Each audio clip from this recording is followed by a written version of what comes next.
Je m'appelle Christophe Forêt, je suis psychiatre, psychothérapeute à Paris donc, et j'ai très longtemps travaillé dans des unités de soins palliatifs, donc accompagnement de la fin de vie et donc accompagnement du deuil, et je m'occupe beaucoup de tout ce qui est accompagnement des deuils traumatiques, des deuils par violent, par suicide, mort d'enfant, avec une très grande méconnaissance de ce que c'est le processus de deuil qui se met en route après le décès de quelqu'un qu'on aime.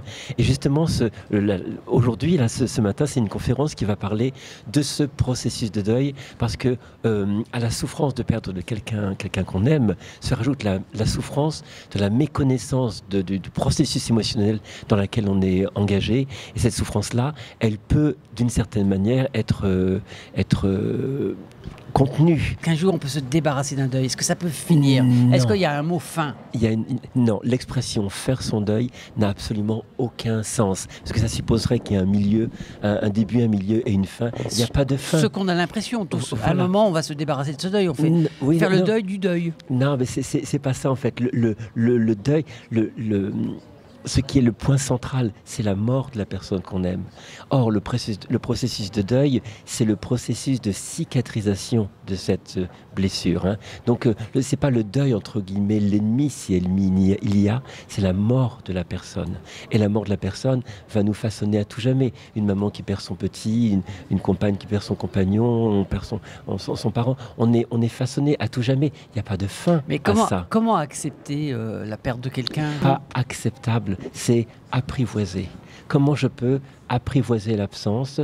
Et quand on parle d'apprivoiser quelque chose, c'est apprivoiser une bête féroce, quelque chose qui peut potentiellement nous faire du mal. Donc c'est créer des conditions les plus harmonieuses, les plus favorables autour de cette perte qui change la vie à tout jamais, pour essayer d'avancer le plus paisiblement. Et comme c'est un processus qui est naturel, qui est complètement naturel, aussi naturel qu'est la cicatrisation Vous parlez du processus naturel. Exactement. C'est un processus naturel de cicatrisation, comme le corps cicatrise après une blessure physique.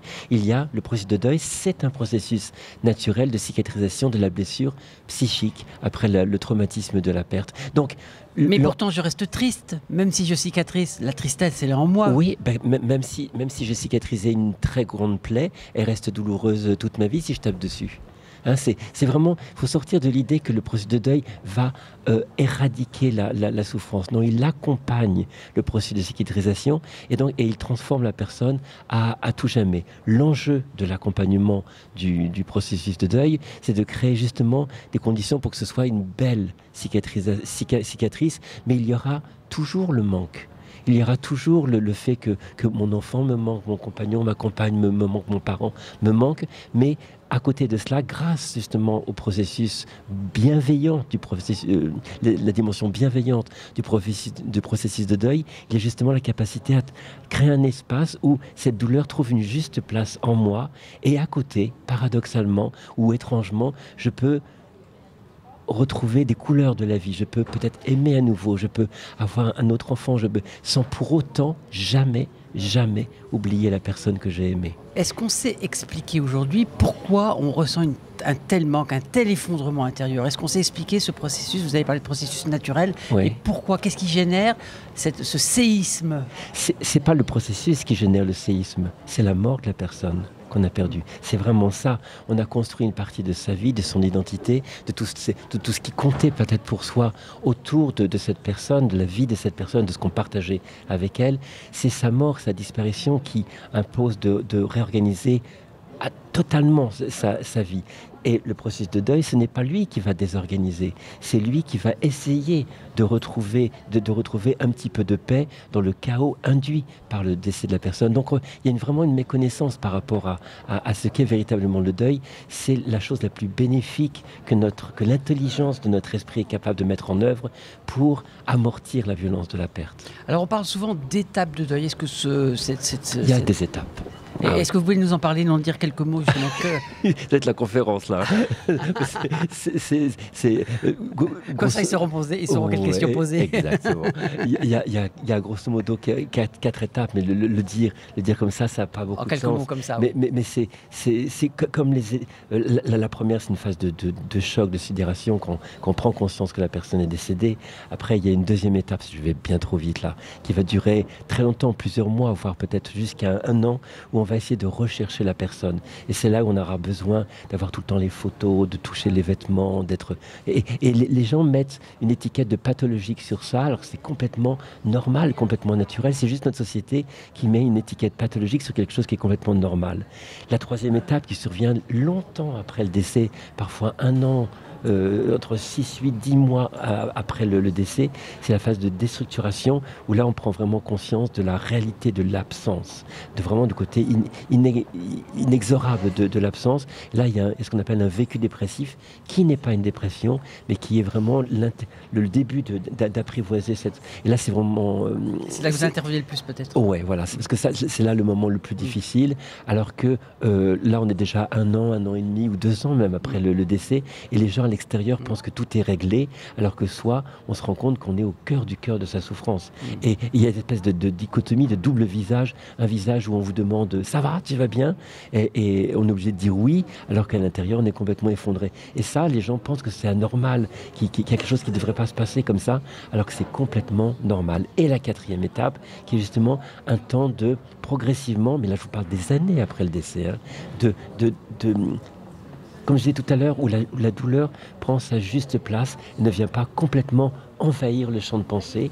Elle est là, on peut aller la rencontrer, mais elle ne nous envahit plus autant. Mais c'est quelque chose avec laquelle on vit et qui rend possible, dans cette quatrième étape, de réinvestir le monde, réinvestir les gens, et surtout avoir un regard sur soi qui peut être différent. Peut-être même grandir. Ben justement, c'est ça, un regard différent sur soi. Une forme de résilience aussi. Possible. Ça, c'est tout l'enjeu de l'accompagnement du deuil. Hein. C'est justement, il y a résilience potentiellement, mais il faut qu'il y ait quand même comme je disais tout à l'heure, des conditions qui soient mises en œuvre pour accompagner ce processus afin qu'il se passe du mieux possible et que justement cette résilience puisse prendre place. Donc il y a une vraie promesse d'apaisement dans le vécu du deuil, aussi douloureuse que soit le cheminement du deuil, certes, mais surtout de la perte de la personne qu'on a aimée. Alors justement, en France aujourd'hui, comment vous sentez d'une manière presque sociologique, cette perception de la mort et du deuil? On est dans le tabou encore? Est-ce qu'on arrive à en parler? Est-ce que les personnes arrivent à dire j'ai besoin de me faire aider? Tous ces éléments ça a bougé. Parce que souvent c'était quelque chose qu'on vivait seul, isolé. Voilà, ça a bougé. Quand j'ai sorti mon livre La vivre le deuil jour le jour, chez Albin Michel, il y a plus de 20 ans maintenant, c'était vraiment très très très tabou, on n'en parlait pas. Et maintenant, on en a la preuve aujourd'hui. Il y a vraiment une vraie demande au bout du compte, hein, une vraie demande de parler de la mort, parler du processus de deuil.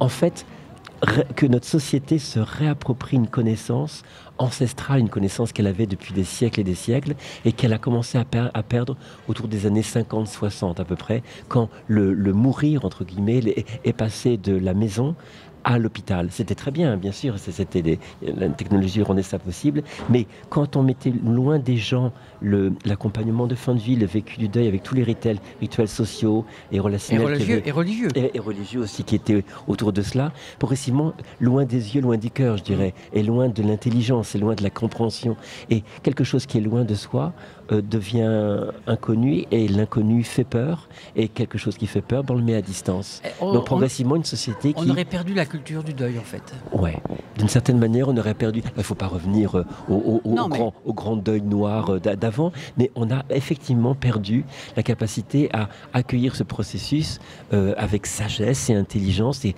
une réelle compréhension de ce qui se passe, et ça se passe, c'est en train de se passer. Il y a beaucoup de gens qui sont là, et des gens qui ne sont pas des psys. Il n'y a pas besoin de psy pour accompagner le deuil, mais il y a beaucoup besoin d'associations, et il y a beaucoup d'associations qui se sont développées pour accompagner les personnes, soit des entretiens individuels, soit des groupes de parole, soit des livres, et on en parle davantage, et ça amène un apaisement, parce que les gens se disent tout simplement je suis normal. C'est pas de la dépression, c'est du chagrin.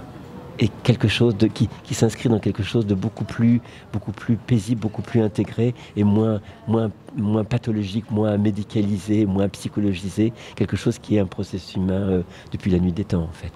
Alors si on veut retrouver vos travaux, est-ce que vous avez... ce livre, Vivre le deuil au jour le jour, Vivre le deuil au jour le jour chez Albin Michel, un livre que j'ai écrit aussi que j'ai coécrit avec Stéphane Alix, qui est Accompagner un proche en fin de vie, qui est un livre de poche, et un livre que j'ai écrit aussi, qu'on trouve également au livre de poche, plus spécifique, qui s'appelle Après le suicide d'un proche, qui est vraiment un regard plus spécifique sur le processus de deuil quand on perd quelqu'un par suicide.